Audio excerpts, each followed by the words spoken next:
Hey everybody, I'm Lon Stroshine, former public company executive turned lifestyle engineer. In 2022, I walked away from my job as a public company executive. I left without a safety net, without another job, without a backlog of clients, or without a resume. But I left anyway. I left because I knew the best days of my life were right in front of me, and they weren't going to be lived where I was standing. Since then, I've launched a best-selling book, coached thousands of elite performers around the world, hosted a top-rated podcast, moved my family across the country, and created a movement that has inspired the change in 1,000 lives. Look, if you're here, it's not an accident or an algorithm. It's you. If you've reached the top of your game and you feel stuck, if you'd trade what you have but don't know what you'd trade it for, then buckle up. This podcast is for you. I'm glad you're here. Let's get started. I'm going to see all of you along the Normal 40 Highway.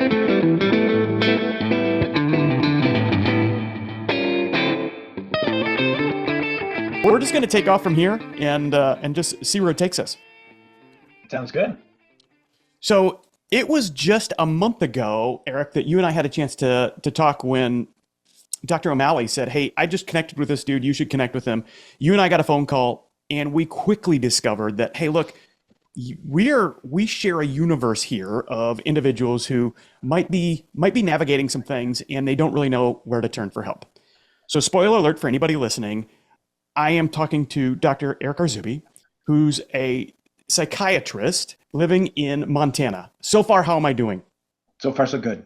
All right. So that's where the story is going to pick up in a little bit. But before we go there, I want to know a little bit more about you, man.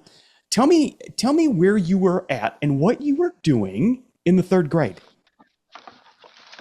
In the third grade, I was living in Böblingen, Germany. My dad moved to Germany because my dad worked at IBM basically his entire life. So he started working in IBM in 1968. I was born in 69.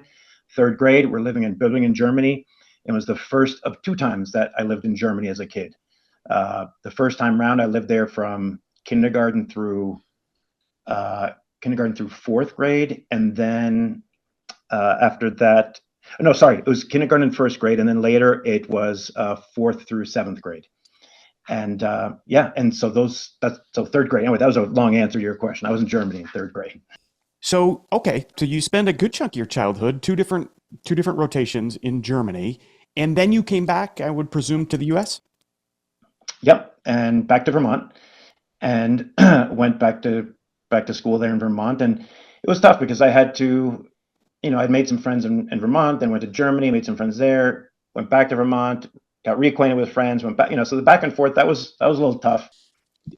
Tell me what you did after high school. Did you go immediately into college or did you take some time to do something in between? It just, I think the generation or sort of the way my dad was raised, again, he was an engineer at IBM. There wasn't a lot of room for like, oh, go take a year and figure yourself out. There wasn't, that wasn't really an option. So it was, go to college, which was, that's just kind of my normal, I guess. So take us through what you did after you graduated. I'm assuming you graduated from Georgetown. What did you do right after graduation? So right after graduation, I ended up getting a job at a consulting company in DC, which was pretty common for folks graduating from college in DC. A lot of consulting firms. And so I did that, and I did that in large part. At that point, when I graduated, I had a girlfriend. We were pretty serious, and she was staying in DC. So I'm like, I'll stay in DC too. Well, during that summer, my two major things happened. During that summer, number one, I was as part of the work I was doing for this consulting group, and it was a consulting group that tried to help Japanese companies import and export from the United States. And one of the things that they asked about was, hey, we need to report on, what are the dangers of the air transport of lithium batteries? It was kind of random, but at some back in the 80s, there were a couple of fires that were started on airplanes. That's why sometimes you still hear about people asking, oh, you have any lithium batteries in your suitcase? So that's why. So anyway, so I did a report on this, and as part of my research, I had reached out to a journalist who worked for a newspaper called the Journal of Commerce. And he was the air transport journalist. And I called him and said, hey, listen, do you know anything about this stuff? I'm trying to, I didn't have Google yet. This is 1991. So I gotta get creative. So I called him. He said he didn't know much, gave me a little bit of background and said, call me if you find something. I said, all right, fine. Anyway, so that happens. At the same time, my uncle shows up that summer, the one I told you about and kind of looked up to. Um, I asked him, I said, hey, what do you think if I go work with you? He's like, sure, come on down. So he's willing to hire me to work at his small brokerage firm and live with him in Buenos Aires. And so I'm about to do that. And before I do, I finish that report I told you about. I call that reporter and he's like, hey, thanks for calling back. Do you mind if I take a look at this? So I fax it to him. He looks at the report and goes, let's spiff it up. Let me help you. And let's put it with your byline and we'll run it in the newspaper. I'm like, oh, okay, that's cool. So my first article comes out in the Journal of Commerce with my own byline about the transport of lithium batteries. And so very cool. I still have that like framed somewhere. But the other thing I do before I go to Argentina, I asked this reporter, I said, hey, do you guys ever need anybody to report out of South America? I'm going there. So he checks with his, I think with his like Latin America like editor, and they're like, sure, why don't you send us a few stories here and there, just check in with us. I'm like, okay, fine. So I go down to Argentina, leave my girlfriend behind. I start working with my uncle, and I'm just, I'm really struggling with this long distance relationship thing. I'm hurting. I'm hating it. We're on the phone all the time. And Thanksgiving of that year, 1991, my girlfriend's supposed to come visit me in Argentina, and I just can't. I'm just having a hard time with it, and I'm like jealous because I think she's telling about these friends, and I'm like, forget it. You know what? I'm flying up to DC. So I randomly, without telling my uncle or anybody, I just jump on a plane, go to DC, and there's a lovesick 22-year-old, right? And so I arrive in DC, and I think within the first day I call my uncle. I'm like, sorry. He goes, oh, no problem. I love you like a son, but you're fired. I said, no, I understand. So he fires me. I spend a horrible week in DC, end up breaking up with this girlfriend. And I asked my uncle if I can go back to Argentina and live with him and figure out something to do. And he's like, sure, but you can't work for me. I go, I get it. So I go back down to Argentina with no job. And so in the meantime, I had, during the first few months I was in Argentina, I had written a few, maybe 2 or 3 articles for the Journal of Commerce. And during one of these, I was able to go to these press conferences, right? I had a press badge. And so I went to the press conference that year. The president of Argentina was giving a keynote address at the World Petroleum Congress. And so I'm sitting in the audience. There's an American guy next to me, and he doesn't speak Spanish. And I grew up speaking Spanish, so I can speak, and I'm down there. And he says to me, hey, look, so what's he saying? So I'm like helping him translate. And he's like, do you have a tape recorder? I'm like, sure, you can borrow mine. He goes, thanks a lot. So I lent him my tape recorder. We arranged to meet the next day. Mind you, I don't even know if we had cell phones. We didn't have cell phones at that point, or we had these massive ones, but I had to track him down at his hotel, right? So anyway, so we end up meeting the next day. He takes me out to dinner and says, hey, look, I still remember him. My name is Al Bassano. I'm a reporter for this new news agency called Bloomberg. Have you heard of it? I go, no, I don't know what that is, but that's cool. So he gives me his card and says, yeah, call me if I can be of any help. So a few months later, my uncle fires me. I go down to Argentina. I call Al. I go, Al, hey, listen, you know what? I think I want to be a reporter. He's like, oh, okay. Let me introduce you to our Latin American editor. So I talked to him. They let me run a few trial stories, and they're like, you're hired. You're a full-time correspondent. So I became Bloomberg's first full-time correspondent in Latin America. That was back in 1991 because my uncle fired me and I helped some dude with a tape recorder. I can't imagine that Al wouldn't have heard your name and said, wait a minute, are you the guy who ran that air transport of lithium batteries byline a few years ago? He didn't remember that? No way. Not at all. No, it was just we happened to be sitting there next to each other, and he was looking for a little help, and I was there. I gave him a little help. But okay, beautiful story. But one little thing is sticking with me. Okay, Here's tell me. a kid who grew up in Vermont, goes to Germany, back to Germany, back to Vermont, goes to college, wants to mimic Rich Uncle, goes down, works for Rich Uncle, gets homesick, gets fired, comes back to the U.S., and then you go back to Argentina after you knew you would. What took you back there? There's something that brought you back because you didn't have a job, you didn't have a girlfriend there. There's something that said, I belong back there for this next chapter of my life. What was it? That's a great question. Which I probably haven't thought enough about, but I think it's I think I wanted to make good on some promise to do something in Argentina, and there was no promise to anyone overtly other than maybe myself. Also, maybe the shame of kind of crawling back to the United States with tail between my legs, and I think it was a mix of some unfinished business, some embarrassment, some shame, and to prove to myself and others that no, I'm going to do something here. That's a great question. That's pretty stubborn of me, actually. You're a Latin. Uh, I'm going to get my words wrong. You're working in Latin America. You're living. Are you in Argentina? I'm in Argentina. I have Working by for this point, I Bloomberg. think, yeah, and I'd moved. I think by that time I'd moved to my own little apartment in Buenos Aires. Hmm. All right. So what's the next major move in your life? Because eventually you get back into North America, and I just don't know what other things transpired between here and there. It's like it continues to get weird. So, um, so about a year and a half into this, like mind you, it was such a cool job. I got to travel back and forth between Buenos Aires and New York City to see the Bloomberg offices when they were, just getting started and new. I was on Park Avenue. I met Mike Bloomberg back in '92 when, it was kind of still a small shop. I still remember meeting him. I'm sure he doesn't remember me, but I remember him. And so very cool job. And it was also cool to say, again, I think, because I think a through line here, I think for me, but I think for a lot of us is the idea of identity, right? So the identity for me was, oh, I'm a Latin American correspondent from Bloomberg. So that felt cool, right? For almost 2 years. And at some point, so now keep in mind, this is actually, so I'm doing remote work in 1991, 92, 93 here. Okay. This is remote work before remote work was a thing. I had actually this little laptop. I had to plug in the phone wire to send my articles. And I was able to back then, I was able to plug directly into the Bloomberg kind of newswire and terminal, which was, crazy at that. And, this is 32 years ago. I mean, so this is 32, 33 years ago. So this is way before remote work was a thing. I mean, this is how advanced kind of Bloomberg was, right?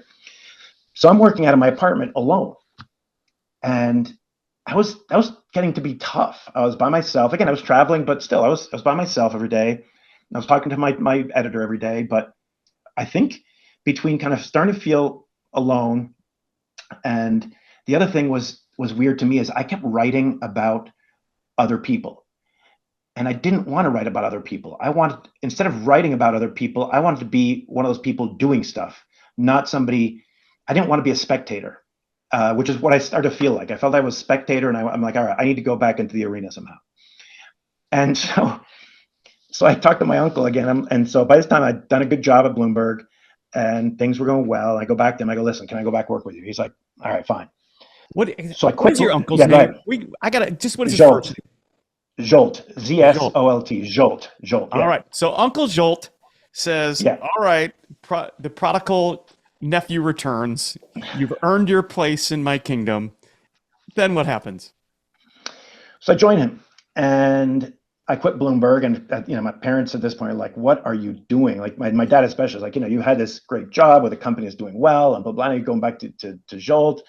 And so again, maybe that was my way again of kind of closing the loop or somehow. But I only do it for 6 months.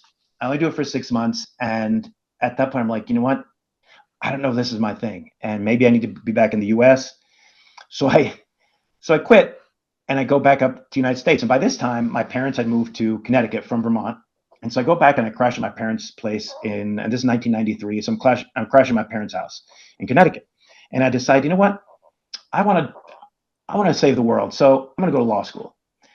And so I'm in my parents' basement studying for the LSATs.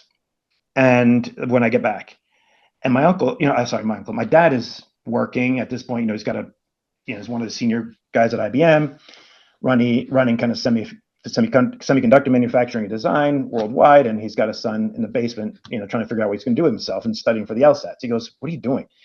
So he kept, he was giving me shit all the time, and at that point, I'm like, I need to get out of here. I need to get out of here. So I go crash at a friend's place in New York City. His name is Mike. Mike Roll. Mike lets me crash at his apartment, and I'm like, I can't. I just wanted to quietly study for the LSATs. I can't do that. I'm like, I did finance. I go, I'm put my resume together, and I start handing them out to, I think at that point it's like some recruiters for, some entry level sort of finance job in New York.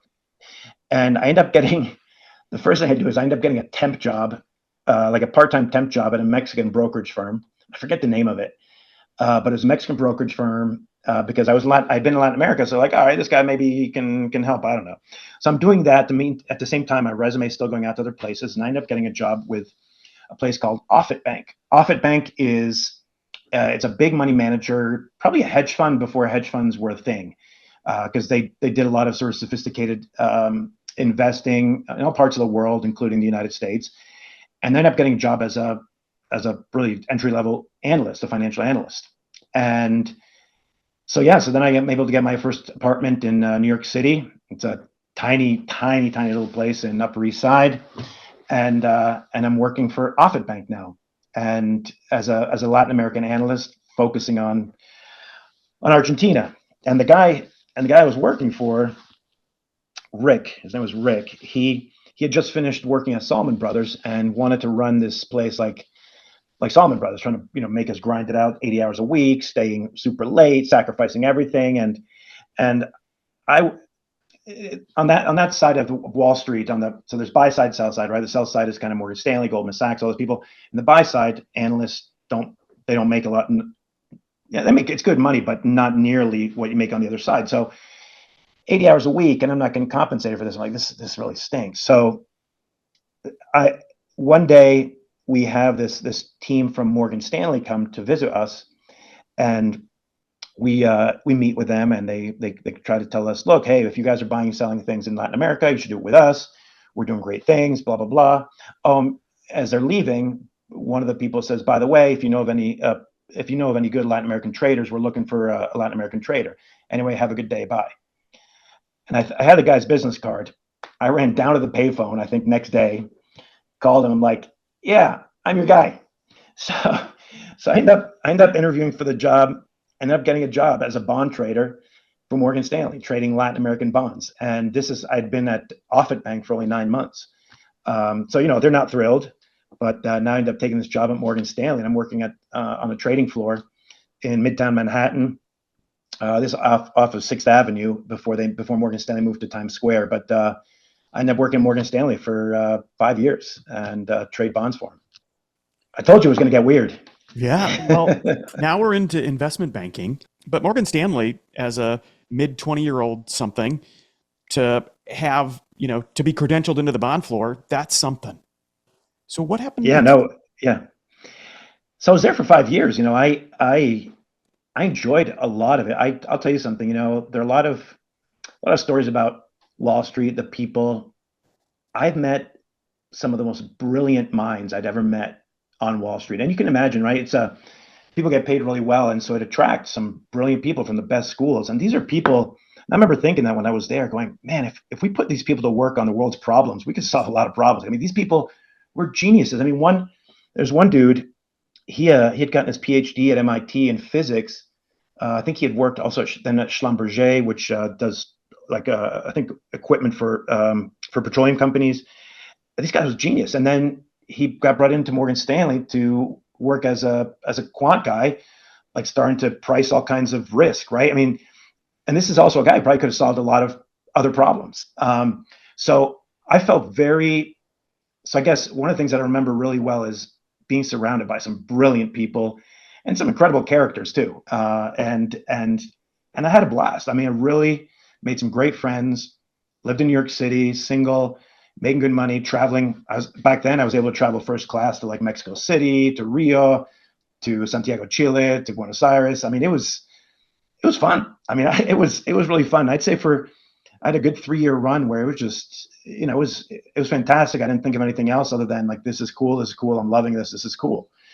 And so I'd say that about 3 years in, at this point I'm like, wow, I lasted 3 years. That's good for me. And I ended up lasting 5. But what started to happen to me in sort of after 3 years, so year number 4, is I started wondering about, so at this point I'm 27, 28. I started wondering, like, what am I doing? So I'm buying and selling stuff on a screen every day. And at the end of the day, I reflect on the day and I'm like, what'd you do? I bought and sold stuff. And for some reason, I would start imagining myself further down the road, when I'm 50, 60, 70 years old. And then I'd look around the trading floor to see, all right, who do I want to be like?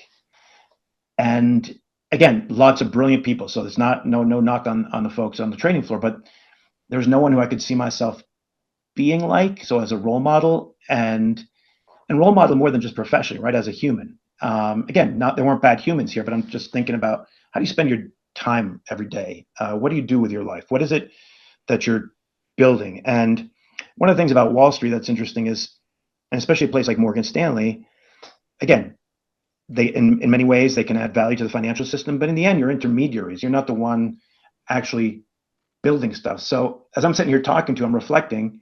I felt like a spectator at Bloomberg. I felt like a spectator at Morgan Stanley, right? Because I'm kind of an intermediary.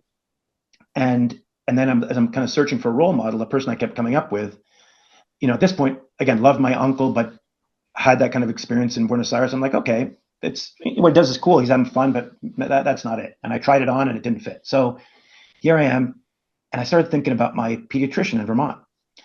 And because by that point he was close to retirement, but he was still getting involved in the community. He was volunteering. He was volunteering his time to make the community better. And also had very fond memories. I mean, he was my pediatrician from the time I was 9 months old until he fired me as a patient when I was 24 because I was too old. But he always made me, my sister, and my mom feel better, give us peace of mind, taught us about what was going well, what wasn't going well with our health. And I just remember the impact it had on our family, having a trusted person like that. And that felt good. And then I looked to him as a professional. I'm seeing what he's still doing with himself. And I'm like, there's some, I don't know if this word is too strong, but there's some nobility about that. There's something noble, something admirable that I thought was really attractive. And so I started, I still had friends in Vermont. And so I would go up to Vermont and occasionally go and meet him for coffee, talk to him, wonder about what's it like to be a doctor. And one of the things I learned when I was up there is, and this is a guy who's incredibly humble. He didn't kind of make a lot of splash about this. He had been president of the American Academy of Pediatrics. This is my pediatrician guy, So his name was Dr. Richard Narkowitz, and remember him very fondly. And so I'd go up there, meet with him, talk to him about being in medicine, and the more time I spent with him, I'm like, yeah, I think I got to give this a try. So I started kind of having those thoughts year 4 of being at Morgan Stanley. So this would be 1997. So what'd you do about it? So I looked at a lot of brochures about pre-med programs because I hadn't done any pre-med classes. And so to get into medical school, I still had to take biology, chemistry. I had to go back and take calc, stats, organic chemistry. And I was always pretty good at math and science. And so that didn't intimidate me. The scary part was, I was making really good money. This is, 1997. I'm 27, 28 years old, making almost $400,000 a year back then. And that's still a lot of money today. And I'm single. Today. Yeah. Right. So I'm single, right? Yeah. And then some. 100%. 100%, baby. So I was, but what's good is I was always wondering in the back of my mind if I was going to do this forever. So I did a pretty good job putting some money away, and I ended up applying to a couple of pre-med programs. I ended up getting into the pre-med program at Yale. This is kind of an outside of undergrad, so it's a kind of a post-bac pre-med program. And so January of 1998. I go to my first day of classes. So I told my bosses at Morgan Stanley. Hold on here. I'm a pretty smart guy. And at age 28, if I'd have sent my resume in to Yale, they would have laughed me right out of the building. I don't even know if they'd have opened my letter. What made you want to go to Yale, first of all? And I'm sure you applied more places, but there's something here. And how the hell did you get their attention? So two things. Number one, your question about why Yale. I think at that point, I was still pretty obsessed with like brand, right? I was like, you know what? Image. Yeah, exact image. Absolutely. If I'm going to be Yeah. successful, it's going to be at a place like Yale, Yeah, I because that's debuted the as only a thing Latin American correspondent for Bloomberg, worked at Offutt Bank, quickly was discovered, made a pivot to Morgan Stanley, making big money, nice apartment. This is a story. This is a brand. Look at me. but two things to get there, right? One is I had to tell my colleagues, my friends, and my family that I'm leaving Wall Street to go take pre-med classes. Again, hoping that by saying Yale, it makes it better. I don't know. Most people laughed and thought I was nuts, because I'm giving up this job that most people would kill for. And my dad's reaction was funny. I was like, Dad, I'm going to go help people. He goes, just pay your taxes. I'm like, okay, okay. Clearly, we're not talking about the same stuff here. That's fine. So I leave and I go to my first day of classes. I'm sitting in the physics lecture hall, and I still remember this. And my heart starts to race, and I'm looking around like all these kids, and I'm like, a week ago I was a bond trader in New York City, working on the Times Square trading desk now, and now I'm sitting here with a bunch of kids taking a physics class. What am I doing? I got in the car, started driving back, and I panicked. And I started pretty much to have a panic attack. I'm like, oh my God, what am I doing? What did I do? Oh my God, I just gave up all this money, and I'm going to this class with these kids. And oh my God, what am I thinking? I called my boss, my ex-boss, and I'm like, I was kidding. I want to come back. And thankfully I had a good relationship with him. Like, all right, you're weird. Fine, come back. So, I mean, again, these guys were that's what I'm saying. Like, I met some great people there. These guys were so patient and generous with me. And I think part of it too was, well, I think it happens this year now. So I come back, and remember I told you I'd saved some money. And so I'm like, you know what? Forget this. I'm just going to be a successful bond trader for the rest of my life. So I paid, I bought my first new car cash, and I guess I'm still weirdly practical, I guess, but I bought like the newest Volvo at the time. It was like but it was Volvo Turbo. So it was practical yet, sexy. But so I spent, I remember I went to the New York City dealership. I'm like, cash, boom, here you go. Then I went to this expensive furniture store, and I'm like, all right, I'm just going to buy a bunch of cool furniture, set up an apartment. I'm going to live the life of a bond trader in New York City. Done. And that was one of the most difficult years of my life. I was so miserable, because then I started living with this regret that I almost tried, And then I started to feel really just so uninspired to go to work. I would go to work late. I'd be unhappy there. I started to develop a lot of back pain, and I'd had back problems in the past, but it just started to get worse. And I just remember seeing with so much kind of regret, and I tried to enjoy the heck out of New York. I'm like, no, I just can enjoy it. I just can enjoy it. So I was like forcing myself to try to enjoy New York City, and I couldn't. And so then I went back to my bosses at Morgan Stanley. And I said, give me something more interesting. I said, I need to use my brain more. I know this sounds stupid, but like buying and selling bonds, I didn't feel like I was using my brain very much. I'm like, give me a job as an analyst. I need to engage my brain more. And like, pay me less. I mean, I must have been the first guy at Morgan Stanley to say, pay me less. I was like, pay me less. Give me a job where I can just use my brain more. It's like, yeah, sure, Eric, we'll think about it, blah, blah. Anyway, next year, so bonus time is coming around, and I decided, like, I'm going to apply again to another pre-med program. And Columbia, New York City, had probably one of the biggest and best known kind of, again, post-bac, non-degree kind of pre-med programs. And of course, it's a brand, so why not? And so I get into that. I go back to my bosses, and I'm like, I'm still thinking about medicine. And so now I remember this managing director, a guy named Mike Rankowitz. This is one of these guys. He and his partner ran the department. It's one of these guys probably making 10, 20 million bucks a year. He was, I don't know, his early 40s. He didn't have to be bothered with me, but he generously goes, look, Arzubi, tell you what, take 9 months. In 9 months, if you go to your pre-med thing, if you still love it, then take off, go be a doctor. If not, come back, but you got to figure this out. And so that's why I still have a lot of fondness for the people I'd met at Morgan Stanley. They were so kind, patient, generous with me. They didn't have to be. I mean, Wall Street can be a pretty cutthroat, ruthless place. He could have been like, you know what, screw you, get out of here. Like, you need to figure your life out. You're not going to do it on my time. But he gave me that opening.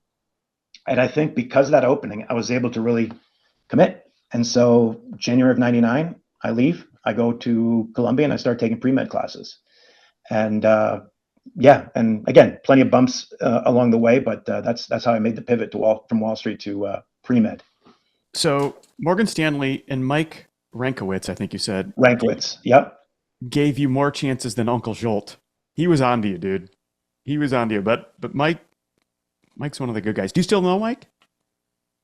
So he's not super active like on email and LinkedIn. So I think like 10 years ago we touched base and he changed numbers. And so sometimes I still ask my friends, but I think about Mike all the time. I try to find him on LinkedIn. He's not that active. So I think about him a lot. And I recently talked to a friend of mine from Morgan Stanley and they didn't have his number either. So I hope Mike's watching or listening, because this is, I try to give him shout outs whenever I can, because I don't think I would have been able to make the pivot without him.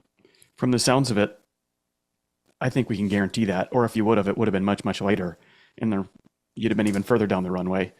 And as you know, that makes it oftentimes harder to leave when you've got more runway behind you. Okay, so let's continue to fast forward here, because we're a long ways into this conversation. We're just getting to the part where you decide that you are out to becoming a doctor. So take us through the end of med school, and what'd you do first? So about 9 months in, so again, keep in mind, I'm doing pre-med work here, right? So I have to still do all my basic biology, chemistry, organic chemistry, physics. I had to do all this stuff still, right? So I'm taking these undergrad classes to try to get my requirements done.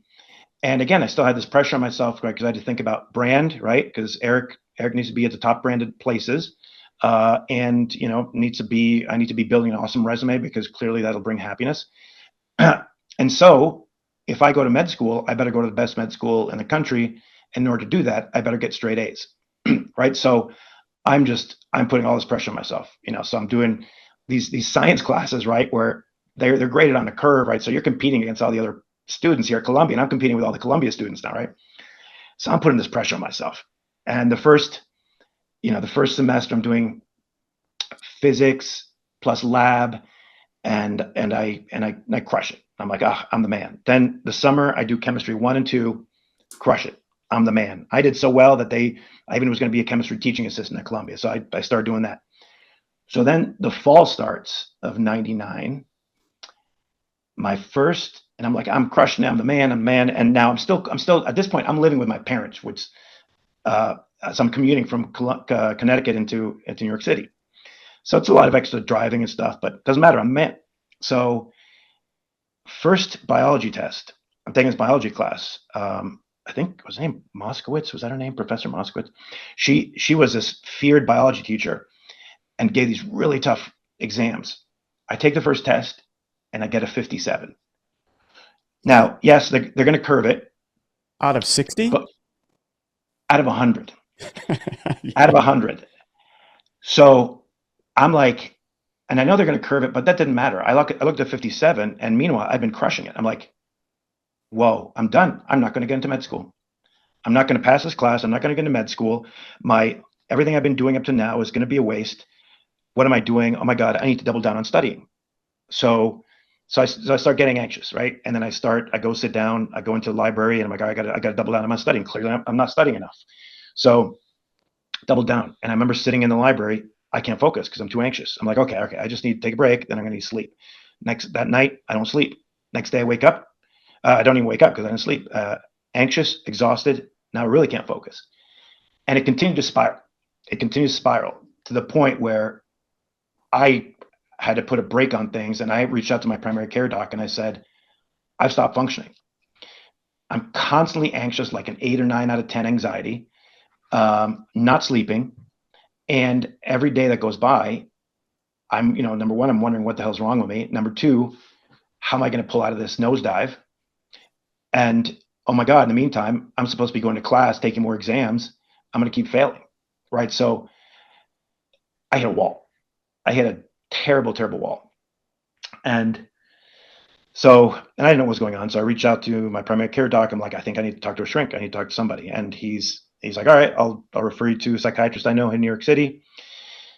And, I'm lucky because I'd still had savings. I'd blown a lot of it on, that furniture in the car, but still, I still had some savings. So I was able to afford to go see a psychiatrist. And I thought I was able to get in within a week and I pay for it. And so, of course, at first I'm like, listen, I don't need meds. I just need to talk a few times and I'll be good. And I'm sure inside the psychiatrist was like, okay, that's hilarious, but okay, let's go ahead and do it your way. So so I meet with him a couple of times and I'm still not sleeping. I'm still not functioning. At this point, I'm like, I went to the pre-med sort of office and I'm like, I think I need to take time off. I said, I can't go to class. I can't do work. I'm falling apart. And also at some point, I say to the psychiatrist, like, give me meds. I need to sleep. I need to sleep. I'm not sleeping. And my brain won't stop racing. I'm a mess. So he gave me some meds to sleep and to kind of dial the anxiety down right away. And then he started me on Paxil. And it probably took, I started sleeping after a couple of days. And then, for Paxil to kick in takes about 6 to 8 weeks. So I was unbelievably miserable for, a good 3-4 months that year, the fall of 99. Ended up taking time off to really try to figure out what the hell is going on. It was terrifying. It was pretty terrifying. And so I'll tell you how quickly, I stopped worrying about brand at that point. That doesn't mean I don't worry about brand later, but at that time, brand stopped being that meaningful to me. I just need to figure out, how do I get back on my feet and be able to sit down and even read? So did you drop out of school at that point? Did you take a drop out? Might be a little bit strong of word, but did you take time off then? Like literally stop classes and take a semester or two off? Yep. I stopped mid-semester. And yeah, I just decided it's time to heal. I think I ended up taking, I continued taking, I think just a lab class because I didn't have to do it. It was that was mostly kind of just manual stuff, it was chemistry lab. So it was a little less intense, but I pulled out of biology and organic chemistry at that point because there was no way I was going to survive that. But I basically went down to this one lab class and, went to therapy, took my medications and just tried to piece myself together. How long did that last? I would say the really extreme, sort of distress. I'd say this was September of 99. I'd say it took me 2 to 3 months, probably November, December to start getting some relief. And then I was able to slowly take one class in January.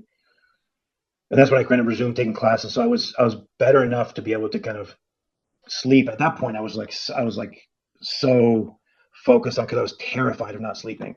So I was like, no caffeine, no alcohol. I need to wake up at this time, go to sleep at this time, because I need to do everything I can to preserve my sleep. And and I'd say sort of January, so I guess 4 months later, I was able to. I'd say I went from the first month I was 9.5 to 10 out of 10 kind of distress. Then for a couple of months went down to 7, 8, and then by January maybe I was at a 5, 6. But at that point, able to sleep and start to function. Can you put into words, and you have done an incredible job, but can you explain anxiety? And I mean, you've got all of the experience now and the education and an established practice helping people through anxiety. And you've got the blessing. I mean, that's the only thing you can look at this point in your life, of really knowing firsthand what it feels like. How do you describe it for you? If you had to describe it to me. What does it feel like? And what are the symptoms, if somebody's listening, of anxiety that's at a 3 or 4, not a 9 or a 10? But tell me what it's like on the worst day, what you're just not capable of doing. I know. So imagine if you can ever think of a moment where you send an email that's meant for one person, and you're saying something in there that you don't want to be sharing with other people, and you hit reply all instead, and then you have that heart drop feeling like, oh my God, what did I just, that feeling all the time, nonstop. And instead of worrying about the email, you worry about anything that crosses your mind. So for example, I was like, I remember having this fear, and it was pretty unsubstantiated, just given sort of my own habits. But I had this fear that I was going to die of AIDS. I'm like, I'm going to die of AIDS. Like, never mind. There was no reason at that moment, like, that I didn't have a girlfriend. I wasn't necessarily kind of go around sleeping around bars and stuff, like, but I was convinced it was going to happen. It was just going to happen. Then I had this other crazy fear that I'm like, you know what? I bet you I have a love child in Argentina. Oh my God. I'm like, and I was convinced. I was absolutely convinced. So what the mind does, right? So if you think about it, it's like the mind is just revved. It's revved, and that's connected to your body. So your heart is revved too, right? So you can feel like when you had that feeling that I just kind of described, that you kind of hit the reply all, and you're starting to get flushed, and your heart starts to race, but all the time at 10 out of 10, or moments like when, if you're panicked or worried when you're staring at the ceiling at night, and you just can't get that fear to go away, that feeling all the time, 10 out of 10, does not stop. And what happens is, the way I thought about it was like, the mind is racing, and it's almost like any thought. Imagine a thought like being a thread that goes by the mind that's racing, and it gets tangled in that thought, and then some other thought comes by, and then that gets tangled, right? So no matter what thought that crosses your mind, the machine of anxiety will grab that thread and just get tangled in it, and it'll just run with it. It'll run with it to the worst possible conclusion. I was picturing myself homeless on the streets, because of either, I was gonna have AIDS, I was gonna be sick, and then I was gonna get work, not go to med school, and then I was gonna be on the street, or I must have this other kid, and I'm gonna have to like pay for the kid, and then I'm not gonna be able to go to med school, and then I'm gonna have to find work, but I'm not gonna be able to, and then I'm gonna be homeless and be on the street. So it's this unstoppable current or force that gets tangled into every one of your thoughts and twists that thoughts into the worst case scenario. And at the same time, you have that racing heart, the feeling flushed, and you can't slow it down. I remember I grew up being a pretty decent athlete, and my resting heart rate was always, pretty good, like in the high 50s maybe. When I was going through this anxiety, my resting heart rate never got below 90. Never. Does that?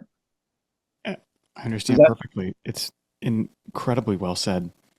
So, your doctor, psychiatrist, he was able to quickly diagnose, size you up, put your image aside. But it sounds like by that point that was out of mind for you too. And he was able to kind of slow all of this down for you through medication and through therapy and counseling, of course, and kind of put you back on your feet. I guess I'm asking more than insinuating, but is that is that what happened over the course of the next several months? I would say it took a good year before I was back at like 70%, 80%. Because what happens is,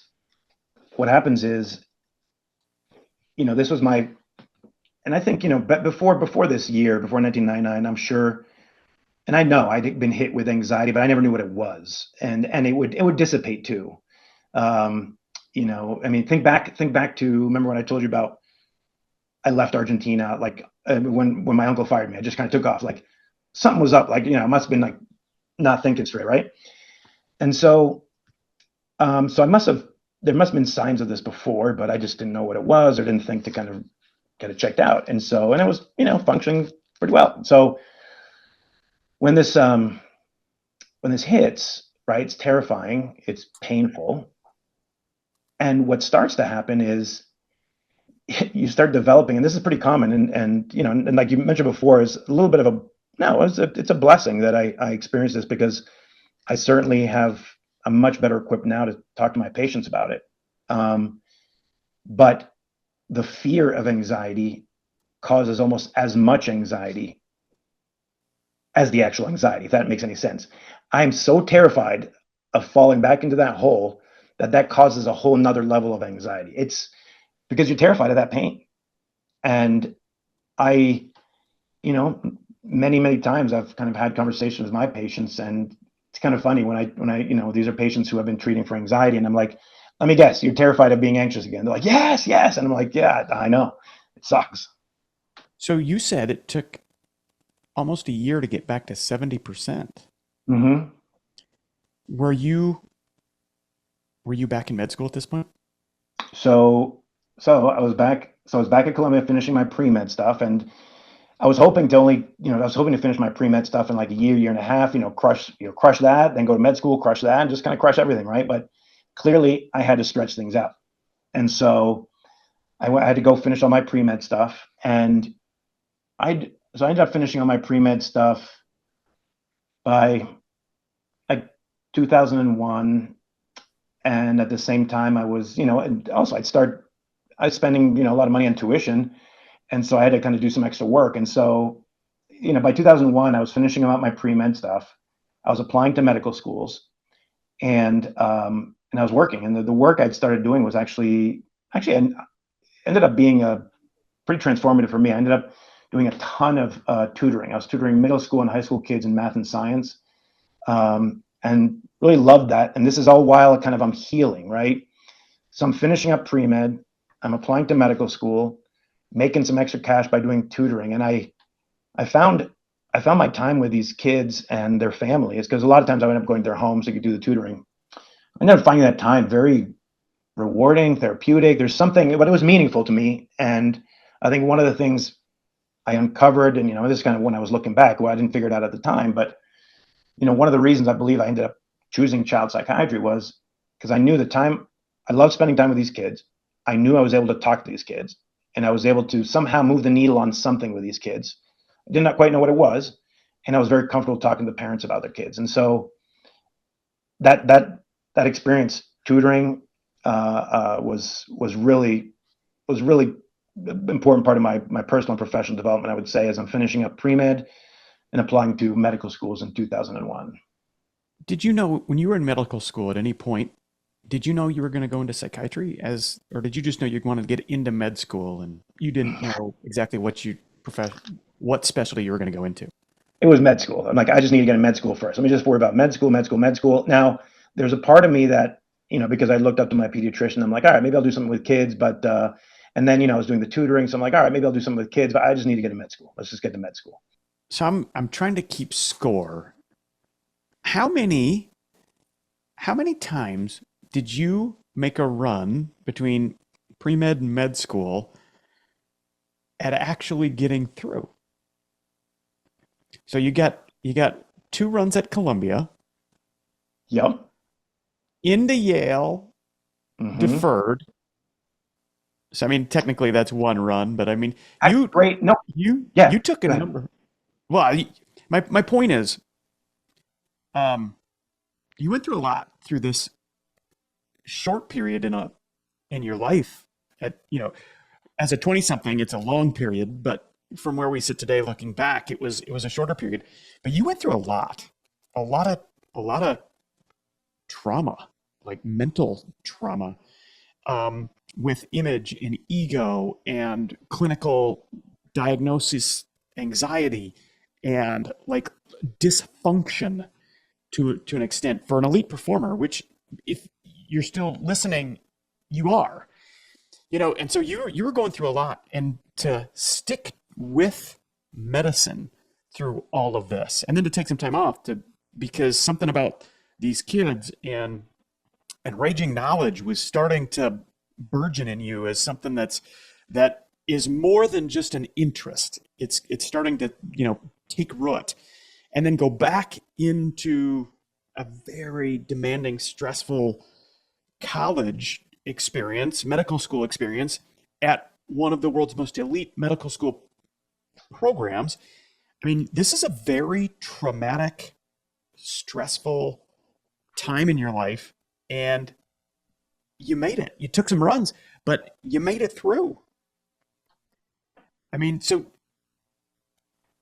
what's was there anything else we need to know about med school, your time at Yale? I mean, at some point, I just have to think that things get easier for you, and that we start to just run fast forward into what you do next. But tell me, how did the rest of med school go? Um, by the way, you're very good at this.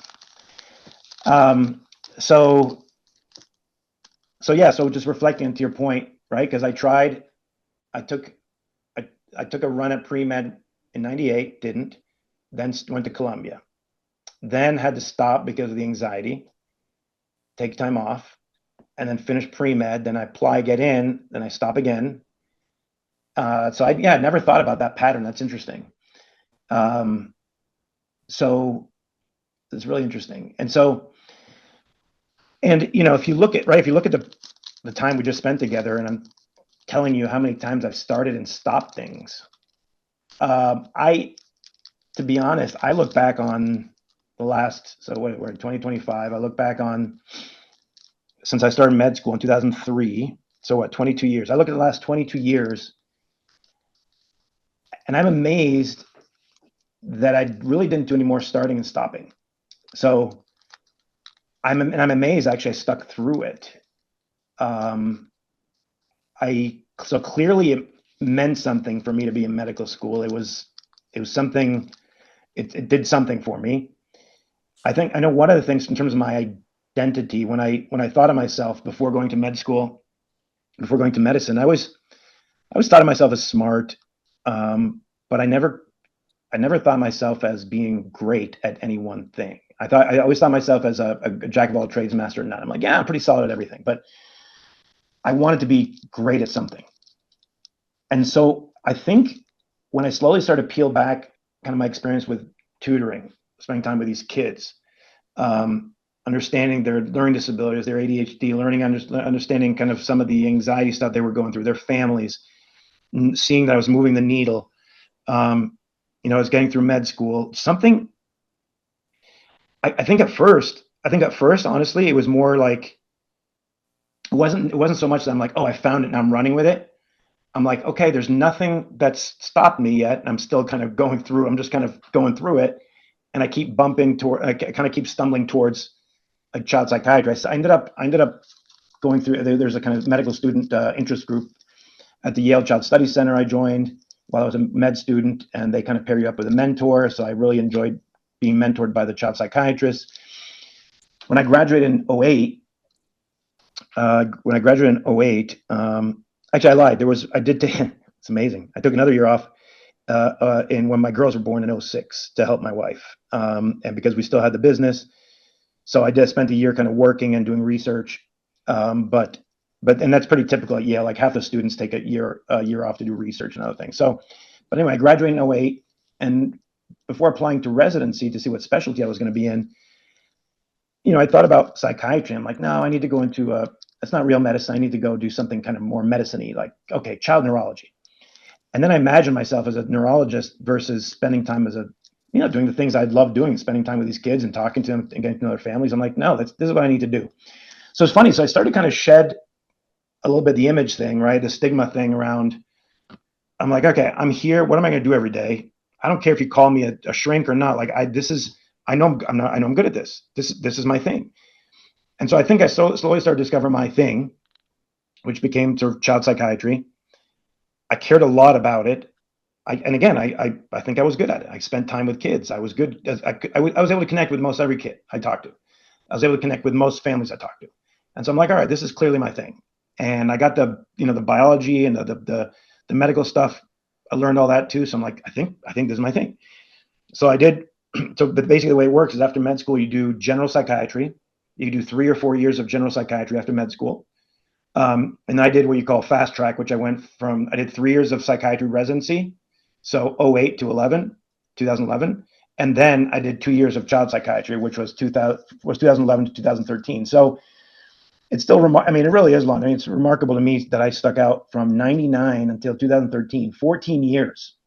The transition from being bond trader to child psychiatrist was 14 years. And still hard for me to see how I did it, how I stuck it out. I didn't, and I never thought about quitting. Hey everyone, thanks for tuning into the Normal 40 podcast. My name is Lon Stroshine, founder of the Normal 40, and I'm super glad you're here. Hey, really quick, by now you know it's my mission to inspire the change in 1,000 lives. And you know that this podcast is just one of the ways I'm doing it. You can also go to my website, normal40.com, and sign up for my free newsletter that comes directly to your inbox. Now, it's not really a newsletter in the sense that you're going to find much news in it. It's just letters from me to you, man, right where you are on your journey. The topics are going to vary from week to week, and I might have a guest article from time to time, but the intent of the Rambler is to meet you right where you're at, and I hope you sign up. You can also sign up for the 14 questions that changed my life. These are questions you can answer for yourself, but these are the questions I wrestled with when I was right where you are. Just a couple other things really quick. A few weeks ago, I launched my book called The Trade, and The Trade within minutes was an Amazon #1 bestseller in multiple categories, and it remains there to this day. I would love it if you'd go buy the book, not because you're going to get something out of me when you read it. It's because the book is going to get something out of you when you read it. Lastly, I've got a closed group off LinkedIn that I call the Insider, and this is where I hang out. I hang out a few times a month in cohorts and in one-on-one calls, and you can come in there and you can join the Insider and you can see for yourself that you are not alone. I would love to see you in there. Look, last thing I'll say is if you're here and this podcast is resonating with you and you can feel something burbling up, I want you to know that you are ready. You are here not because an algorithm. You are here because you are ready. And I want to help you see you through to the other side. Everyone, thanks for being here. Check out the other episodes, and I'm going to see you a little further down the road. Well, I want to make an observation, something you said when you were 22. When you were tired of being a spectator, you told me that what you really wanted to do was change the world. And you told me just now that you wanted to be great at something. And I think this is where the two things kind of came together, in that you could be great at this and you could enjoy doing it. And it was a way to change the world, different than how trading a bond for somebody you will never know, you might make them or lose them a buck, can change the world. Or writing a story about somebody. Yeah, that can be impactful, about whether or not lithium batteries are safe to transport. And I know you did bigger stories than that. I'm just pulling that up. But that's a different idol, those types of things. The idol of money, the idol of power, the idol of pleasure versus the idol of impact. You know, I'm quoting Arthur Brooks here as he talks about the 4 idols that he teaches at Harvard, which I just blows my mind. I'm so into how he teaches because that makes sense to a dude like me who's not a Yale-trained physician or psychiatrist. So it makes total sense to me that your idol is impact. That's the thing that motivates you. You didn't know when you were 21, when you went down to be like Jolt, you thought it was money, and you learned it wasn't. It wasn't that. And you learned later that it wasn't power. You had power. You had power at Bloomberg. You had power at a lot of places. And you learned that was nice, but it wasn't that either. Because who gives that up, power and money up, to go to school, to be a student again? Well, it's a dude who wants to have an impact. It's a dude who wants to change the world, which is what you said you wanted to do. And you knew full well, at no point did you tell me in any of these stories and all of your runs that, you know, I thought I was just going to quit and go back, except for when you had anxiety. That's when you said you didn't know if you'd make it out. Except for when the anxiety was driving you. That's when you said you had concerns about whether or not you're going to finish. But at every other point, you did it because because you're having a baby. You did it because you're starting a business for kids. I mean, you did it for reasons that were admirable because of the impact. So look, dude, as a guy who's known you now for an hour and 45 minutes, I can see how all of this is pulling together and why you didn't give up. And tell me what you did. Where did you kind of go next? Because you get to Montana at some point. You come out of Yale. You can go to work anywhere. You literally can probably to this day go to work anywhere. You're sitting in Montana. Help us navigate graduation at Yale to where you are now. What happened next? So, before graduating, I thought I'd end up in Connecticut, and I interviewed at a bunch of different places, and I was, and at this point, I we were struggling financially because my savings were gone. I put, some of it was to pay for pre-med, some of it I put into Raging Knowledge, and we had to shut that down. And so, we got devastated financially. And so I had to take on a lot of loans to pay for med school and to pay for my wife and kids.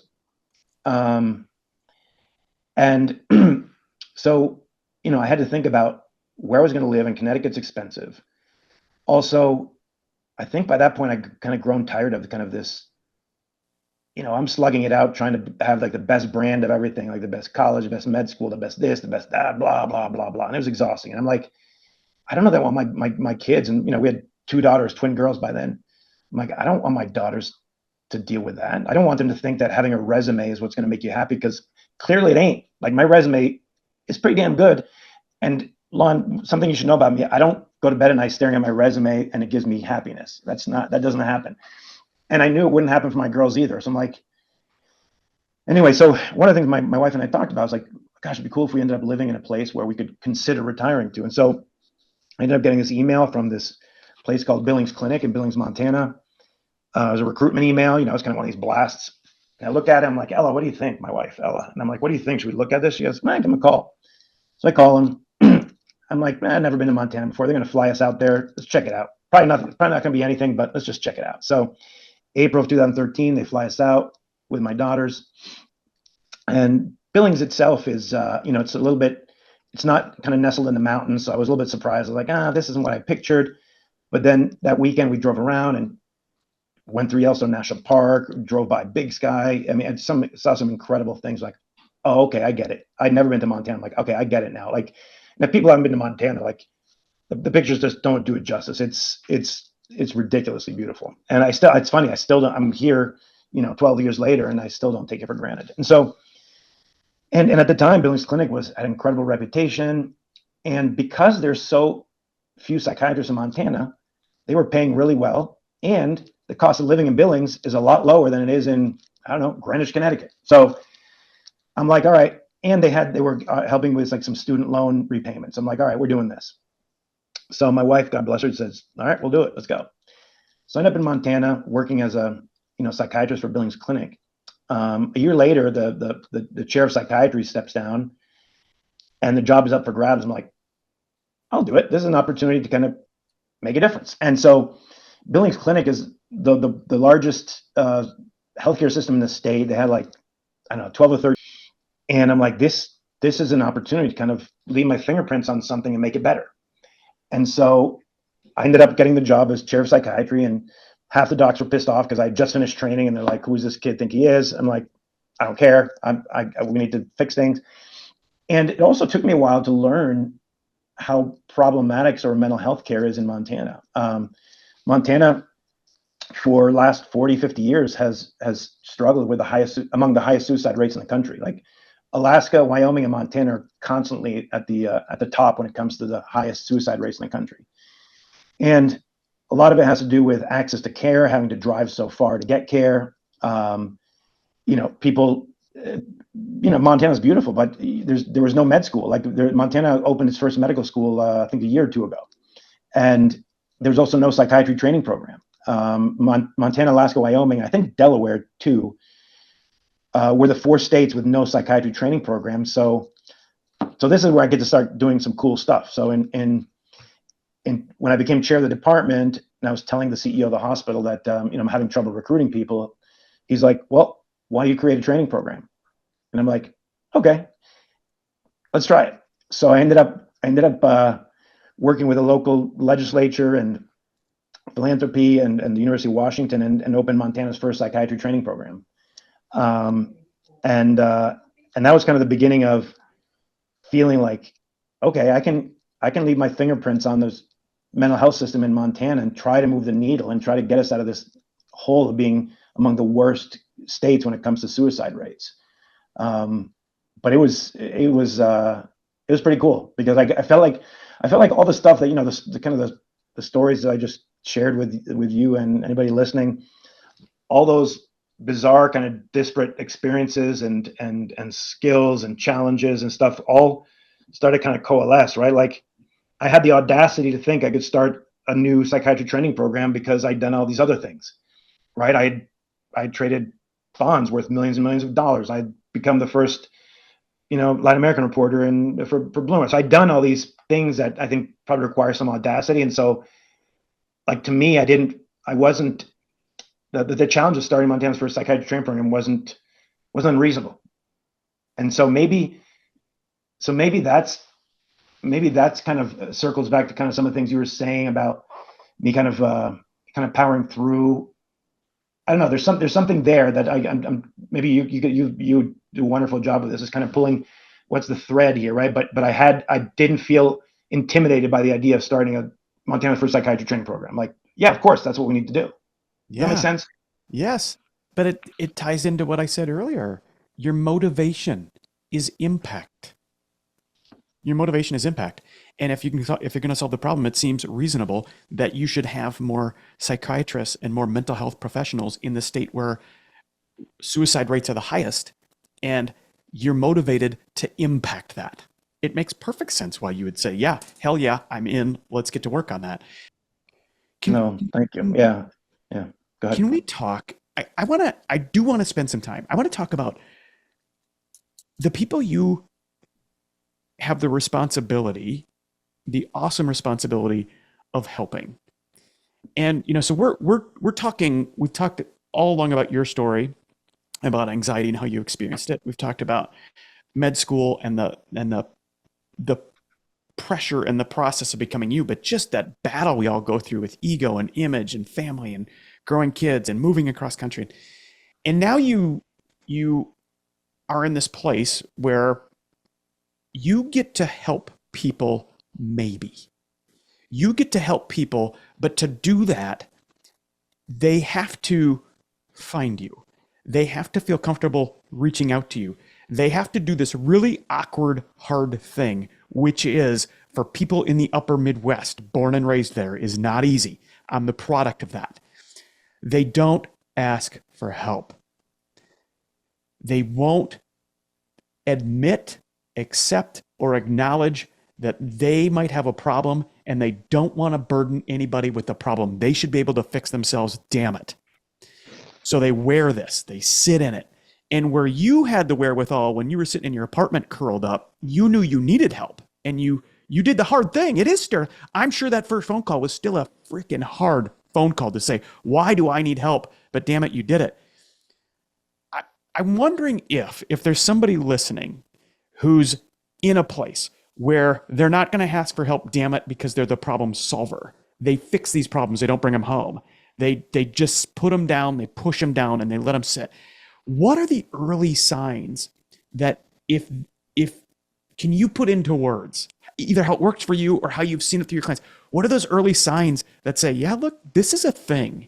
It's a thing that we can work on and fix, but you got to call me. What are those early signs that you've said you've identified in you, and when you need to kind of step it back, that maybe, just maybe, is an early sign for them that they should stop and listen really close here to say, holy shit, this guy's talking to me. What are some of those signs? So and this still goes for me. For example, well, one early sign is my wife will ask me, like, are you okay? Because something's off, something's different. And actually what she brings up is, she goes, you have that voice. And so now we know what that voice is, but the voice sounds a little bit like it's a little strained, a little raspy. And that tends to happen when I start getting anxious or stressed. So that's kind of one of the first signs. So it's not silly to kind of listen to your loved ones, who will sometimes detect things in you that you won't or can't early on. So don't just blow off kind of, again, the first couple of times she said it, I'm like, shut up, you don't know what you're talking about, leave me alone. Then now over the years, I'm like, oh, okay, you're right. It is, here's what I think is going on. So now it becomes a little bit of a check. And so I stop and go, what is going on? So I think there's that.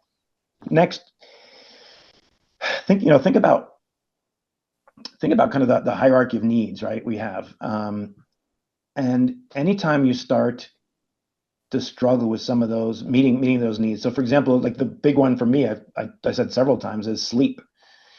If I know when my sleep starts to go, and there's some worry, I have some worry, and I have a hard time sleeping, that's a massive early warning light for me. And so what I do, like, and I'll tell you, this kind of works for me, but what I do is I make sure I fall back into the habit. Like I use like a little meditation app. Like the one I use is called Happier. It used to be called 10% Happier. I use Happier. You can always use Calm, but it's something. It's like, anyway, it's something the mindfulness stuff I recommend. It's, some people think it's like mumbo jumbo stuff. This stuff, the science behind it is real. It's like working out on a regular basis before you get hurt. Like you don't go and try to jog once you sprain an ankle. Like you try to build your strength before something happens. And so when and I try to keep up my mindfulness practice as much as I can, but when I don't, and I start to get that voice, I'm like, oh my God, I need to fall back in, right? So again, it's like training, right? It's you're strengthening, you stop training and you try to run, I don't know, 5K and you get hurt. Well, guess why? So the sleep is an early sign for me. Also, if my eating habits change, like if I start seeking out more comfort food or my appetite starts to go down, there's that. And sorry, one of the things I was going to say about my sleep. So the way I respond to that is, because I enjoy having a beer or two after work, but I know alcohol, because I know how it affects me, and physiologically, you drink alcohol, it's easy to fall asleep, but you wake up within an hour and then you can't sleep anymore. And it biologically screws up the way your brain actually settles into sleep. And so I know right away, I'm like, okay, I got to stop having any drinks. I need to exercise, because exercise helps wear me out, get me tired. So that's how I start responding. And I still take medication for anxiety. Like now I take Lexapro, but still, it doesn't mean I ignore all the other things, right? The other, also when my heart rate tends to go up when I'm anxious, and so if my resting heart rate is off, I pay attention to that. And also I find myself, if I get short tempered, if I'm more snappy or I have shorter fuse, I'm less patient. So again, this is, I mean, it's been 26 years since I uncovered that I struggle with anxiety. And so it's been many, many ups and downs because the first time I had no idea what was going on. The second time, I didn't know how to catch it. The third time, the fourth time, fifth time, I started to learn more and more and more and more what to look out for. And so, and one of the things about diagnosing any kind of mental health problem or mental illness is, one of the key components of that diagnosis is it has to impact functioning.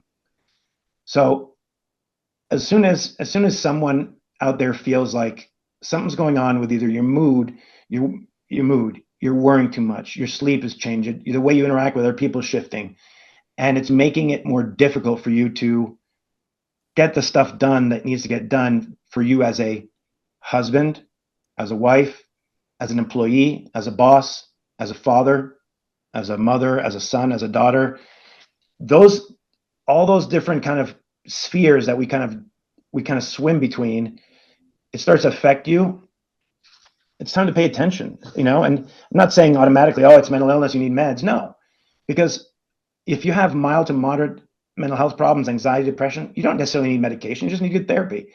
So I think that's the other thing. I don't want people to feel that just because you're struggling with something, number one, it doesn't mean it's going to be lifelong or it's going to last forever. Psychotherapy and kind of mindfulness and non-medication interventions can be very powerful, and not everybody needs medication. Again, it tends to be more moderate to severe illness where you need medication. When you're kind of talking like the mild stuff, there's some great therapy out there where you don't need to take medication. It's so interesting. I can't tell you how much I'm enjoying this conversation. Yeah, same. You talk about psychotherapy, and I'm thinking about the individual, and let me just paint an avatar. And the avatar is going to have a lot in common with you and me. The avatar of somebody who's really driven. The avatar is somebody who's got the responsibility that they put upon themselves as much as anything of being the provider, but they are also the provider for their home. They're responsible for their home, their lifestyle, their kids, the schools, the cars, just everything that they've created around them. They've dedicated 5, 10, 15, maybe 20 years of their life to doing what they're doing now. They've checked the boxes and they've really achieved a lot. they've achieved a lot. And you and I talked a lot about résumé. And while they didn't do it necessarily to build their résumé, they did do it to establish an image of themselves that they want other people to believe they are. This image of them being strong and smart and good and qualified to do exactly what they're doing. But on the inside, it's cracking. It's not on the inside what it looks on the outside. And so there's this disconnect between the image they're desperately putting energy into preserving and the reality that's going on in their head, in their gut, in their body, and it's starting to rebel. And you gave a great explanation of what that's like and what that person is going through. And then I think, well, how do we reach that person? And that's what we're talking about. And then you bring up psychotherapy. And just that word alone, for me, dude, I talk to people. I'm telling you, these are the people who are listening right now. This person I just described. And then the word psychotherapy is such, even when I hear a psychotherapist say it to me, I think, well, God, isn't there a better word? I don't want to need psychotherapy. Are you kidding me? I'd rather have meds. Can you just give me some medicine? Can we change? One of the things we have to do is change the name. I like mental health better. I'd rather say, doctor, I'm not sleeping well. My diet's changed. I'm struggling with alcohol. My heart rate is weird. My mood is all over the place and my performance is impacted. Can you help me, sir? And you say, yes. Let's talk about insert name. Then, well, I don't know if you're feeling these things. You might need a psychotherapist. The whole thing for me is so tragic because it's just the naming convention it prevents people who the same person I'm telling you, image. And by the way, that's not a bad thing. That's so many of us. Right. It's admirable. Right. But for them to say, I can walk through this door and talk to a psychotherapist because damn it, I need it. And by the way, when I do that, that means I'm strong and I'm in control, not weak and out of control. We've got to change that so that people can knock on your door because you needed you 30 years ago. And thank God you found your doctor. I go back through my notes and find his name. You can say it right off the bat. Actually, no, I don't think I ever gave it to him. His name was Dr. Leffer, Dr. Gary Leffer. Yeah, I didn't give it that. Yeah, he just recently passed. But yeah, Dr. Leffer, yeah.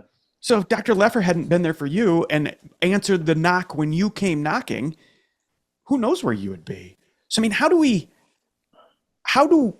what can you offer to this individual who's saying, I need help, but I'll be damned if I'm going to see a psychotherapist. I don't need psychotherapy. Break that down so that they can feel okay about knocking on your door because damn it, if they don't, it gets really bad from here. Yeah. No. So, look, what you're bringing up is fantastic. Is a fantastic issue. So, a couple of things. So, you said, what can you offer? Well, rewind and listen to what I just talked about because that's I just gave you everything I can offer, right? And I don't know if the right answer is changing the name because, look, what about this? Cancer is terrible. Can we change the name? Like, it's cancer. I don't know what to tell you. It's cancer. Like a heart attack. I don't like that name. Can we call it skip a heartbeat or something? Like, so what I don't want to do. So let me take a step back. And the avatar you were painting is the person who, again, working hard to kind of be that person for their kids, for their wife, for their husband, for their family, the provider and the image and all that kind of stuff. And then inside they're kind of something different. The first thing I would say is, am I allowed to swear on this? Yeah. Hell okay. Yeah. All right. I'll say join the fucking club. Everybody feels what you feel. Everybody. And the people who say they don't are lying to you. Okay. Everybody. And so what I guess I'm saying to you is like, when people, one of the hardest things for me when I was thinking about my own experience with anxiety is one of the most painful parts of experiencing a mental health problem is you feel like the only one and you're not. You feel like the only one and you're not. So I think understanding that, we all have that. Not everybody talks about it, but I like to think by now I feel confident enough in my experience, my studies, what I do, the people I talk to. We're all broken in one way or another. And that's what's pretty cool. And that's what makes the world go round. And that's why you got really crazy, great stuff and you got really bad shit. Like beautiful things come from, some broken people. And that's so what? So what? And so I almost, and maybe this is going to take work, but really flipping it around is like, I think it's weird that people walk around kind of giving this image that nothing's wrong. I mean, I worry about those people. I mean, I just, that's just not reality. And so again, it still takes courage, right? So I'm not gonna kind of knock and completely dismiss what you said, right? And we should also maybe talk about some of the words in the language. Like, for example, what does mental health mean? Well, what does physical health mean? So when when we talk about mental health, it's exactly what it says, mental health. It's not mental illness. So mental illness and mental health are two different words, right? So you try to improve mental health, but when somebody has a diagnosis, it's mental illness. Now, mental illness sounds pretty horrible because usually when we hear mental illness, we think about the like schizophrenia and schizoaffective disorder and bipolar disorder. Well, but the reality is, if you have a diagnosis, it's mental illness. Well, what about if you have cardiac illness? It's still cardiac illness. It could be your heart could be skipping a beat, or you might have 10 stents. It's still cardiac illness, right? Just because, and again, I'm not saying you want to walk around saying, "Oh, I have mental illness," because it sounds weird and people don't love to hear it all the time. But the reality is, there's a diagnosis, there's mental illness. But we want to promote mental health. We want people's mental health to get better, right? And so, just keeping in mind that the words mental health mean exactly the same thing as physical health. It's just physical, mental, right? So mental health on its own is not like a negative thing. It's like we all want mental health. I want mental health. I think you want mental health. We all want mental health, right? But to get mental health takes some work. The same way getting physical health takes some work. Like you watch what you eat, while you go for exercise. Like so to pretend that mental health kind of is natural and requires no effort, while physical health is the thing that you diet for, you work out for, and like that's silly, right? You're trying to improve your whole health all the time, and your whole health is made up of mental health and physical health. So psychotherapy is an intervention, right? When somebody says, I'm going to give you a stent, like, oh my God, I got to open up my heart. Call it something different. Well, no, it's a stent. You're still getting stent, right? I think what happens is the problem, and I will own this for psychiatrists. Like, again, we psychiatrists, we mental health professionals, we do a lot of our own damage to increase stigma. So it's not. So I see it. I've seen it all the time. I see it. So we have a long way to go. So I'm owning that on part of psychiatry. Like, for example, we still call, like, for example, Zoloft. Zoloft is still called an antidepressant, but it works actually better for anxiety than depression. That's stupid. Like, they're just like, there are a lot of naming conventions that don't make sense. Psychotherapy, psychotherapy. But the problem is, psycho is also the name of a movie and also the beginning of the word psychosis, right? So that's what gets people's like hair on the back of their neck stand up, right?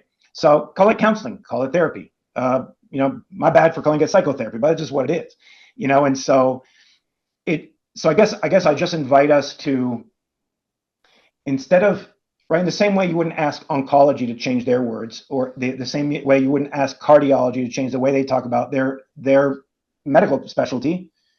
Let's not do that to psychiatry, because now we're discriminating, right? Now we're discriminating not only against psychiatry, but also the patients. I read, there's an incredible book called Healing. It was written by Dr. Tom Insult. He was the former head of the NIMH, which was National Institute of Mental Health. And in the book, he writes, he prefers not to use the word stigma. Let's call it what it is. It's discrimination. So I think paying attention to language is absolutely important, and we all need to do better. But if we start to shy away from calling things what they are, I think we're just going to reinforce stigma and make it more and more scary to talk about these things. So again, long way of saying is, anybody who's listening who's struggling with what you described, which is kind of the issue of kind of image, wanting to be strong, but kind of breaking down inside, join the fucking club. We're all there with you. You are not alone. I'm one of you. Lon, we haven't talked much about you, but I can bet you're involved. So we're all there. 100%, boss man. So we brought up something earlier, and dude, I love that. I love your passion for that. We talked about the fact that Ella sees some signs in you sometimes before you do. And, spoiler alert for anybody listening, for anybody who's paying attention to, maybe these people are talking to me. If you live with someone, they know your signs too. Yes. So talk to them. What can the spouse do? If my spouse noticed things about me, let's use me. If my wife Mindy saw things about me and she had legitimate concerns about my mental well-being, And I Mm-hmm. was refusing to do anything about it because I couldn't tolerate the stigma for me of having to seek help for my mental wellness. What can she do? Obviously, she can talk to me and encourage me. Great. That only gets so far. What can she do to to be truly supportive of me that might even go around me, but gets me the help I need? What talk to the spouse. What are some things that they can do to be helpful? So great. That's a great setup to an important question. Look, if Mindy was to go around you and say and set up an appointment for you, and then come to be like, "Hey, Lon, let's go. I'm driving you to your first appointment." That's not going to work. That's just not going to work. It will not work. Yeah. So, I guess I would encourage. Well, let's say you brought up yourself as an example. Yeah. Here we go. I would talk to Mindy today. Say, Mindy, I had this conversation. Weird guy, but interesting story. He was talking about how his wife talks to him when he's starting to kind of struggle. Like, do you ever can you ever see like when something's about to happen where I'm about to kind of have a bad day? Like, do you see that? And and I wonder, right, because it's by you doing that, I think, and it goes both. I'm not saying it's just a man thing, a woman thing, but I think what you demonstrate by having that conversation with Mindy is, I think you're demonstrating trust. You're demonstrating love because you're willing to show up and be vulnerable. Um, and I think just bringing up that conversation, I think in many cases, I mean, every couple is different, but I think it can be a powerful conversation to have, and maybe even talk about it now before something starts going south, right? So maybe if you talk to Mindy, she might say, well, all right, Lon, thanks for asking. I love you for asking. Now you got this twitch, and it scares me because I don't know what it is, but Yeah. but she might bring up something that you're like, really, I do that. And so I'm not saying all of a sudden you're going to be like, perfect. When that happens, I'm going to psychotherapy. Like, okay, that's not going to happen. But maybe you start opening that door a little bit to start having that conversation, because then maybe, right, and demonstrate and being one of the things that the most powerful things that I think about, like when I give, I don't know, I'm great at giving advice. I still screw up all the time, but what I try to keep in mind is, if we can have conversation with other people by being curious and not judging, that can be so powerful. And I think about that with my kids. I think with anybody, right? So if you can have a conversation with Minnie about kind of really authentic curiosity about, what do you see in me when maybe I'm about to have a bad day, or you think I'm going to struggle, whatever it is that maybe is your pattern. Like, we all have a pattern. Opening that conversation, I think, can be really powerful. Maybe start giving you, right, because we also all have blind spots, right? Yeah, I know we all think we're perfect. We all think we're great leaders. If we have company, and we all blah blah blah, right? I like, we all have blind spots. We just do. And how do I know that? Because, well, you by definition can't see them. So somebody else is going to have to tell you about them, right? But giving somebody the privilege to be able to discuss that with you, and making it safe for the person you love or a loved one to have a conversation with you is a powerful gift.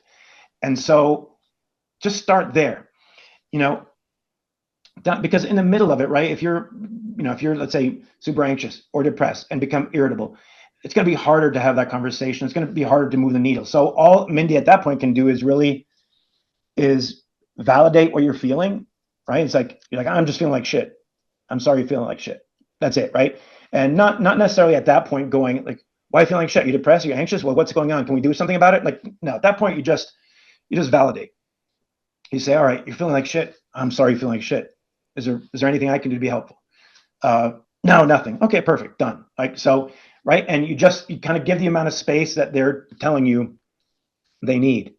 At some point, when the dust kind of starts to settle, you can maybe, if you've already practiced having some of these vulnerable conversations, you can circle back because you started working that muscle already.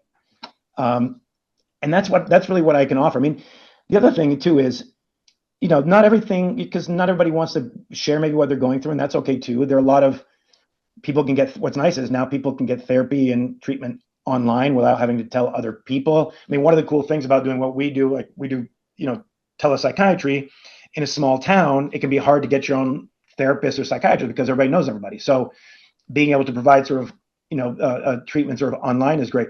There are also some digitally based kind of but interventions that are like don't involve humans, which it's some of it is AI, some not. That's a whole nother debate. But there are plenty of tools that are not AI that have been shown to work, where you can do cognitive behavioral therapy online without having to talk to someone if you don't want to talk to anybody about it.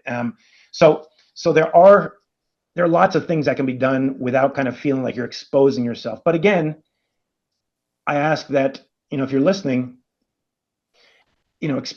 exposing yourself, like you said, Lon, exposing yourself and showing that vulnerability is, I think, a sign of strength and willingness to, again, the same way if you have a physical illness, and that's what I kind of keep going back to, is when people start saying things about kind of mental health, I always give the counter example in physical health, just the way I was talking to you about cardiology, oncology, like same thing. And it just take care of it, because if you don't take care of it, it will get worse. Just like any mental, and just like any health problem, it will get worse if you don't address it. It just will. So ignoring it, good luck with that. I mean, so again, I just imagine if I would have ignored it, I don't know what, man, I don't know what my journey would have looked like. And again, I don't know, it's also, I wasn't necessarily raised to, to be honest, I wasn't necessarily raised in a household where we were super like touchy feely about, saying, oh, I think I have anxiety, I'm gonna go to therapy. Like I was not raised like that. I don't know why. Well, I do know why, because the pain I was feeling was so extreme that the thing I cared about most was making it go away. At that point, any worry about image, stigma, blah, blah, like there was just, imagine, I don't know, imagine like breaking a leg. There's stigma around breaking a leg. At some point, the pain is going to be such that hopefully it drowns everything out. Now, again, that's not always the case, right? And those are situations when, sadly, people complete suicide, right? When there's so much pain, but they feel kind of trapped. And that's what I guess I invite us all to think about, is like, and it's I know it's kind of a saying, but it's true. It's like, suicide is a permanent fix to a temporary problem. All, mental health problems kind of come and go, they ebb and flow. And one of the things I guess I've learned is in just my own experiences, I always know that the feeling I have, even if it's, I'm feeling particularly anxious, it never lasts forever. It just doesn't. So anyway, sorry, I got a little bit. Hey, we call these rambles, man. I ramble a little bit. So we're going to start winding this down, but before we do, and then I'm going to end with you talking just a little bit more about what you do in teletherapy and what you're working on next. But describe for you in your position now as a psychiatrist, what is the hardest part of your job right now? What is just a really bad day for you? The hardest part of doing this work is trying to create a functional organization amid a dysfunctional system. So we're talking about, how do you get reimbursed? How do you get paid for the work you do? Medicare, Medicaid, all the threats in DC now about what's going to happen. Then, the insurance companies, the commercial insurers, the way they often operate, that are not always easy for doing business. A lot of, some psychiatry, sadly, is the specialty that has the highest number of physicians that do not take insurance, because a lot of our healthcare system just does not put the value on mental health that it deserves. And so what a lot of people end up doing is like, all right, I'm going to start a cash pay private practice, this is not everybody, but, go to, I don't know, New York City, Los Angeles, charge $500 an hour and do my thing. Because trying to navigate taking insurance, Medicare, Medicaid, and, some of the private insurers can be a nightmare. We've chosen, now that you've gotten to know me a little bit, you see that I don't always take the easiest path, but we've decided to try to make this accessible. And our goal is to try to make the same quality of care available at, in an academic center in New York or in Boston, make that same quality of care available in small town Idaho. Like, there should be no reason we can't do that. And it should be accessible to everybody. But again, our system isn't wired to make that happen easily. So that's the biggest and ongoing challenge, I would say. So tell me about telepsychology and what you're working on now. Sure. So we started Frontier Psychiatry in 2020. We bootstrapped. It was me and a partner, Dr. Reza Hosseini Gomi. Again, it was just kind of two of us, and we just kind of kept at it.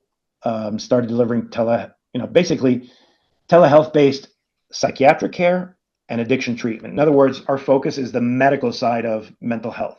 So we'll do like the comprehensive assessment, make sure that we're not missing anything medically, and then decide to put together a treatment plan that can include medication or not always.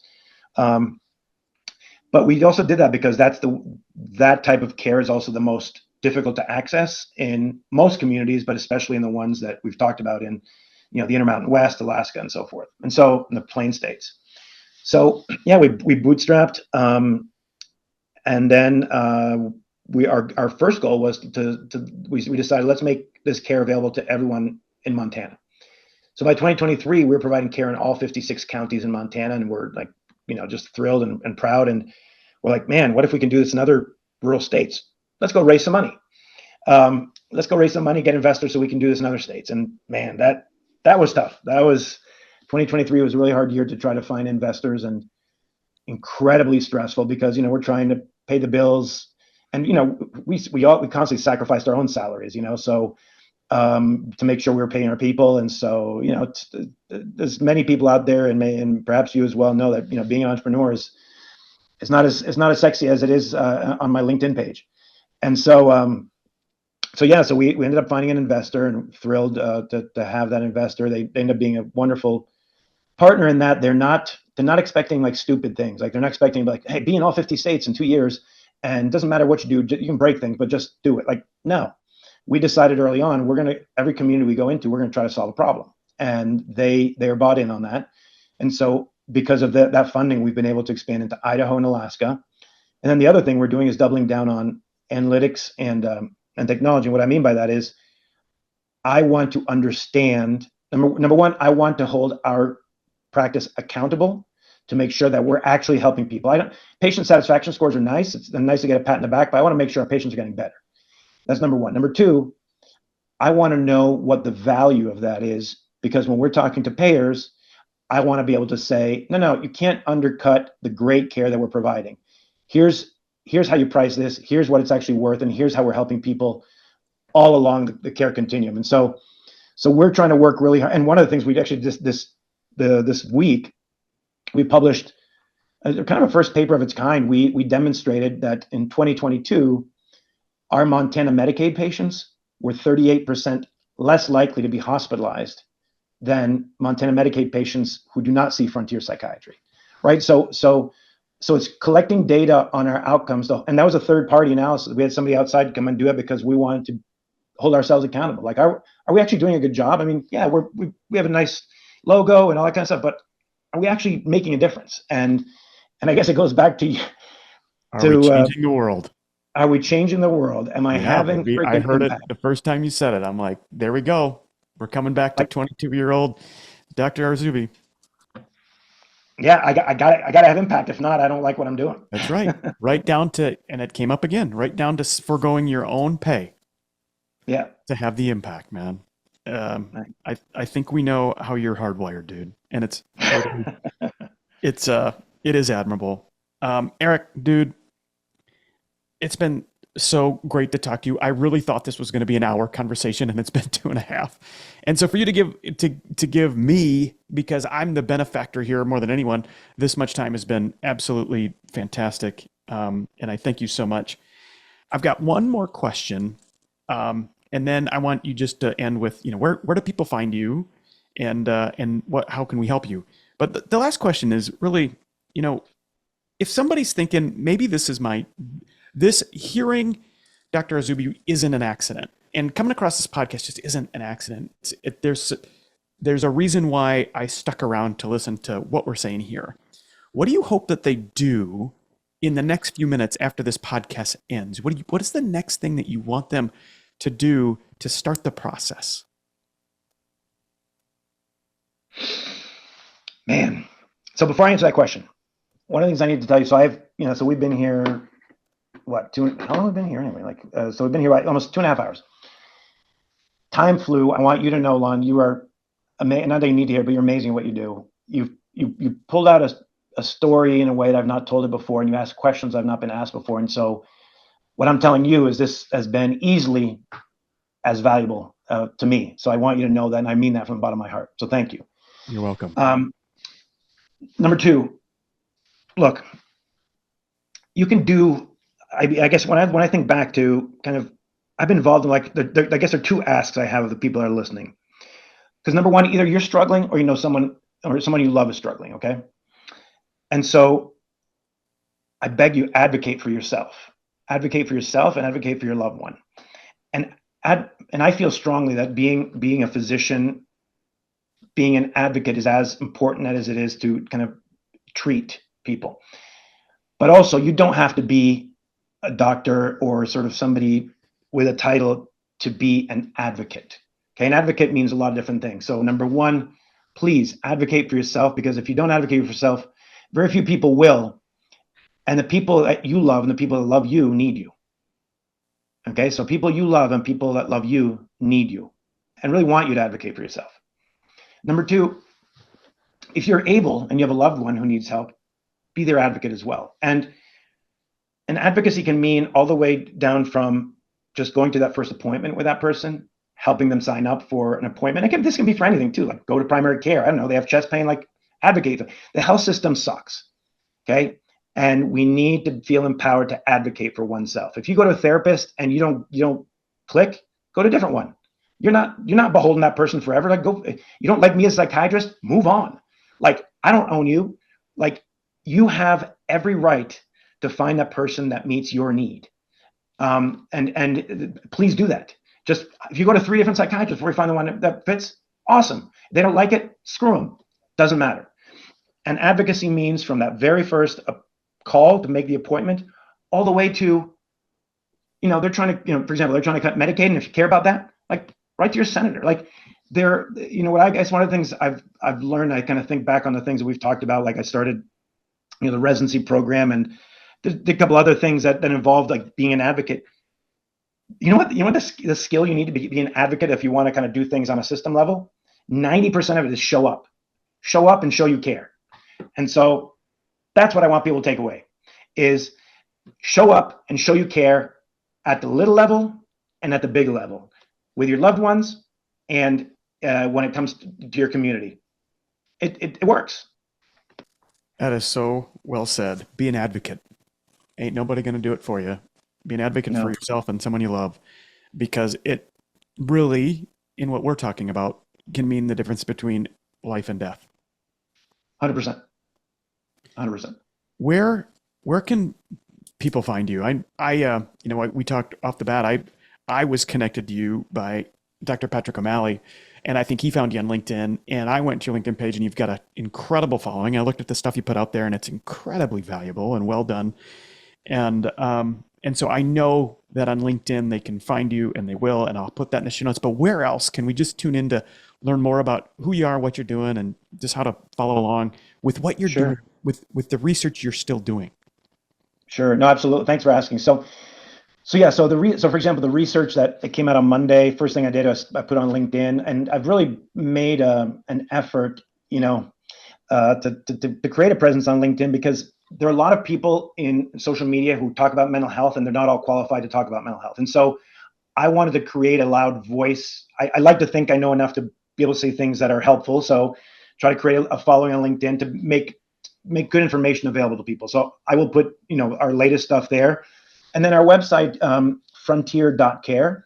So it's frontier.care. And the name of our company is Frontier Psychiatry. And again, our mission is really to serve the underserved in rural states where care is typically hard to access. And again, we're trying to make sure that the highest quality care is available to anyone, no matter where they live, starting with, again, we're Montana, Alaska, and Idaho, but over the next 3-4 years, I hope you'll see us in at least 4 to 6 additional rural states doing the same thing. Oh, man. We will put all of that in the show notes. Eric, thanks so much for being here. I totally agree that our healthcare system in the United States feels probably a little bit like what you and Karsten looked like, kicking juice boxes at a goal, thinking that that's soccer. That's somehow what we believe it to be. But thank you for being one of the people who are giving your time, your expertise, your years of experience to try to make it as accessible and useful as it possibly can be for the people who need it. I see it in your work. I've just got an hour, 2.5 hours of experience of it here. And I can't wait, dude. I can't. One, I feel like you and I have more work to do together because of who we serve. You serve them at a much deeper, more qualified level than me, but I've got a pretty interesting way of connecting with them too, and hopefully drawing them out so that they can connect with people like you and find the help they need. Because damn it, it is temporary and it isn't anything you shouldn't talk about. And it's something that you can get through if you get help, if you advocate for yourself, which is exactly what you left us with. So thanks for being here. Thanks for being you. And thanks for being on the Normal 40 podcast, man. Thank you. And clearly you found what you're great at as well. So thank you, Lon. All right, boss man. I look forward to talking to you again. Hey, thanks, Lon. Same.